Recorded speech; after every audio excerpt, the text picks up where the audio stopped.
नमस्कार, आदाब, सत श्री अकाल दोस्तों। शुरुआत करते हैं आज की सबसे बड़ी खबर के साथ। डॉन को पकड़ना मुश्किल ही नहीं, नामुमकिन है।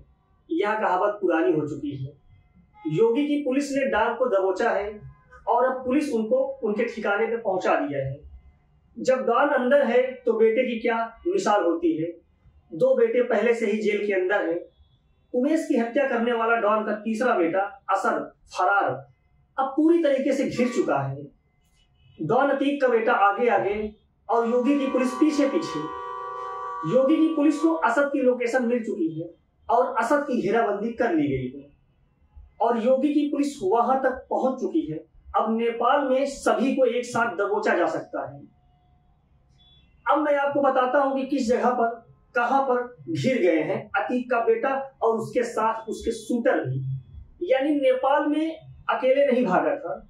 नेपाल जहां पहुंचा है वहां चारों तरफ एसटीएफ ने घेर लिया है। असद को एसटीएफ ने पूरी तरीके से घेर चुकी है।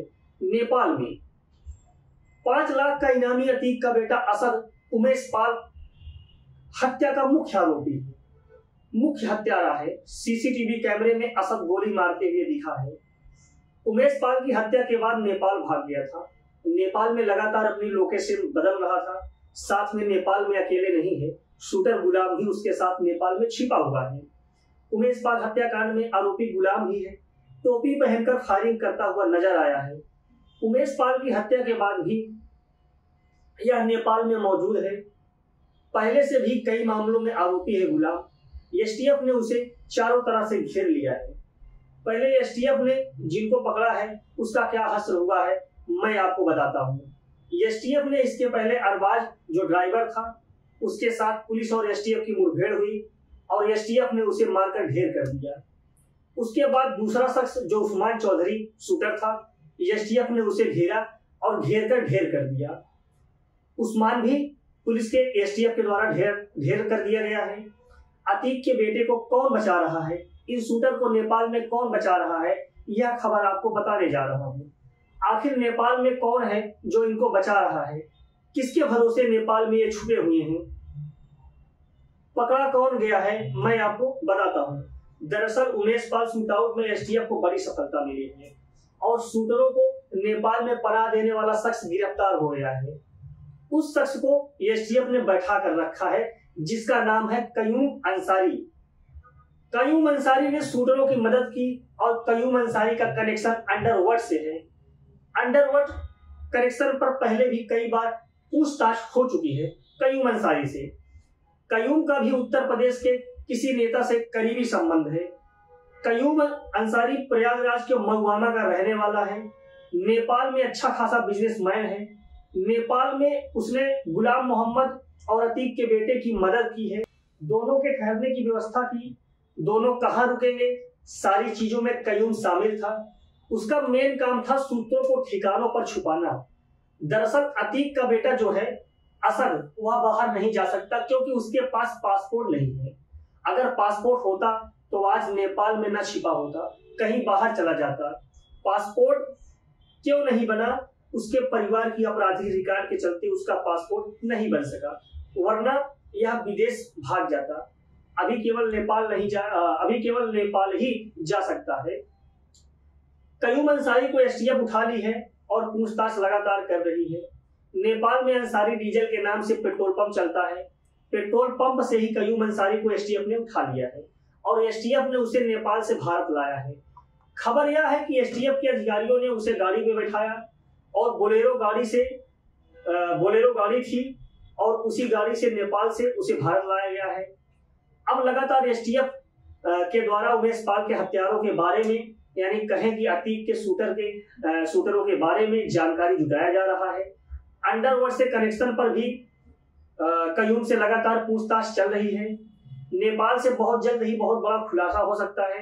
आइए आपको बताऊं कि नेपाल में किस जगह पर असद छिपा है, असद की घेराबंदी किस जगह पर अतीक का बेटा छिपा है। दो शूटर अतीक का बेटा असद और गुलाम मोहम्मद यहाँ प्रयागराज के बहराइच रास्ते नेपाल पहुंचे और यह बहराइच से नेपाल पहुंचे। यहाँ पहले नेपाल से पोखरा में नेपाल के पोखरा में छिपे बताए जा रहे थे। यह लोकेशन बदल रहे हैं। नेपाल के जो कपिल वस्तु है, यहाँ से एसटीएफ ने कयूम को पकड़ा। इस पूरे इलाके को एसटीएफ ने घेर लिया है। इस इलाके के इर्द गिर्द ही मौजूद हैं। दरअसल यह तय है, एसटीएफ कभी भी यह सबको दबोच सकती है। एसटीएफ चारों तरफ छापेमारी कर रही है। एसटीएफ आज पहुंची अतीक के दूसरे बेटे तक, अली तक। अली के नैनी जेल जहां अली बंद है, वहां पर एसटीएफ और पुलिस की टीम पहुंच चुकी है और जेल के अंदर जाकर जेल के अंदर रेड की। नैनी जेल का चप्पा चप्पा कोना कोना छान मारा। यहाँ अतीक का दूसरा बेटा अली, जो कि पहले से बंद है, पुलिस नैनी जेल के अंदर क्यों गई यह बताना जरूरी है। प्रयागराज के नैनी सेंट्रल जेल में छापेमारी की गई है। इसी जेल के अंदर अतीक का दूसरा बेटा एसटीएफ अली के पास दूसरा बेटा के पास एसटीएफ जाती है और लगभग 15 से 20 मिनट तक अली से पूछताछ करती है। और एक बात सामने आई है, वहां पर घी का डिब्बा था। घी के डिब्बे के अंदर स्मार्टफोन छिपा था और अली के लिए यह भेजे जाने की आशंका बताई जा रही है। इसी के बाद एसटीएफ यहाँ पर छापेमारी की। अली के बैरक की सुरक्षा बढ़ाई गई और इस बैरक में एक सीसीटीवी कैमरा था। अब 3 सीसीटीवी कैमरे लगा दिए गए हैं। महत्वपूर्ण खबर निकल कर आई है कि आज एसटीएफ की टीम नैनी जेल में ही छापेमारी करके अतीक के दूसरे बेटे अली से पूछताछ की है और यह छापेमारी का अभियान लगभग 50 मिनट तक चला है। अली से 15 मिनट तक अलग से पूछताछ की गई है। बीते कुछ दिनों में उमेश पाल की हत्या हुई है। प्रयागराज में सीसीटीवी फुटेज निकला है और सीसीटीवी फुटेज में मैं आपको दिखाता हूं कि किस तरह से दोनों डॉन अतीक अहमद के बेटे असद ने, गुलाम ने किस तरह से घटना को अंजाम दिया है।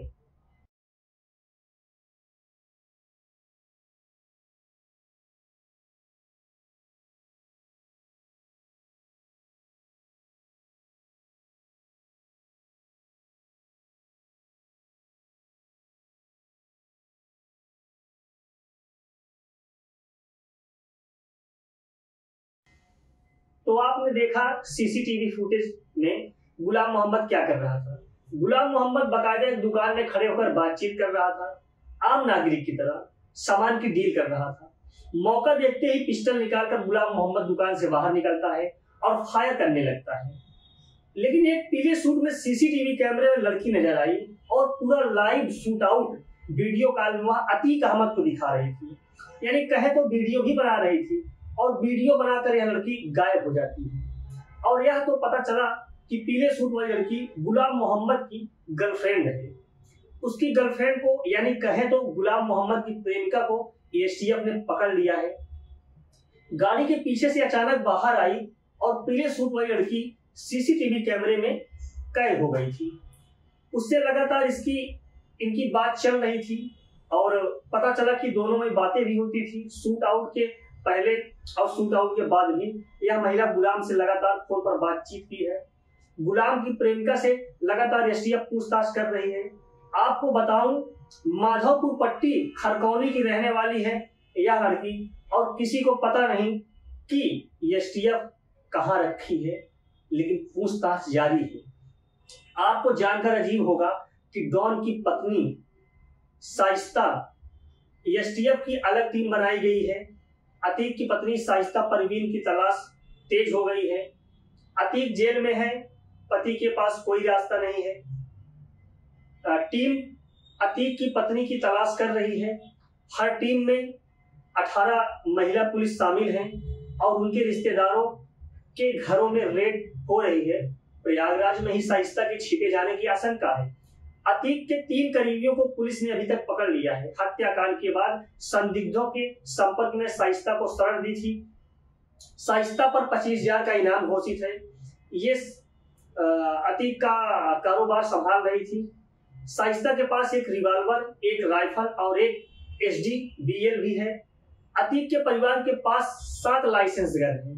राजू पाल की हत्या के बाद सारे लाइसेंस कैंसिल कर दिए गए थे।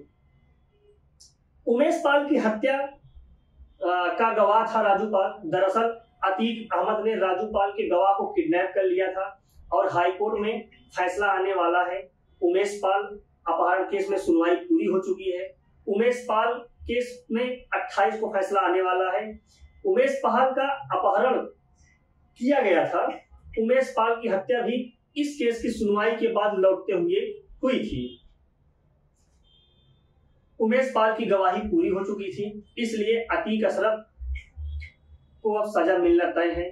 28 मार्च को आने वाले यानी 28 मार्च को इनके किए की सजा इनको मिलना तय है, इसलिए इनका बचना मुश्किल है।